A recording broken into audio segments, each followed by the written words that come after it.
तुम्हाला जर ही आळूच्या पानाची अशी वडी न करता आपण पानं तळून केली तर भूक लागली म्हणून पडदिशी मी आपणच पानं अशी तळली ती. आता दुपार झाली, दुपारचं जेवण करायचं. भूक तर लय लागली म्हणून ताट वाढून घेतलं मला भाकर का वाटना.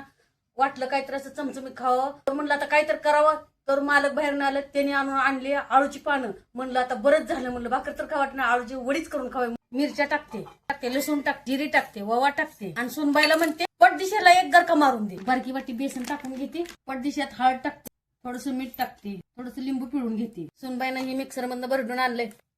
वडी बी कुसकुसीत होण्यासाठी थोडा सोडा टाकते. सोडा टाकला की लगेच पाणी टाकते तसे पटपट कालवून घेते. थोडीशी कोथिंबीर टाकते वरनं.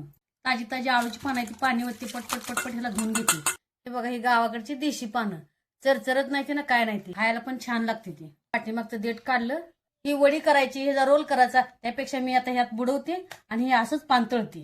तेल तापलंय, पान टाकून घेते. असं थोडं फुगून वर आलं की पटदिशी पलटून घ्यायचं. तेव्हा असं तळ पटदिशी काढून घेते. बाकीचे राहिलेले सगळे असेच करून घेते. याला काहीच टाइम लागत नाही, लय झटपट होत. मी आळूच्या वड्याच करत होते. भूक लागली म्हणून पटदिशी मी आपणच पानं अशी तळली ती. तुम्हाला जर ही आळूच्या पानाची अशी वडी न करता आपण पानं तळून केली, जरी तुम्हाला ही मी केलेलं आवडलं असलं तर पटदिशी लाईक करा, सबस्क्राईब करा, कमेंट करा. हे आळूच्या पानाचं असं आपण तळलं, माझी सून सांगाल तुम्हाला कशी झाली. ही एकदम कुरकुरीत झाले एवढे, एकच नंबर. चला पटपट आपण सगळे खाऊन घेऊया, इतकी मस्त लागते. व्हिडिओ आवडल्यास नक्की लाईक करा.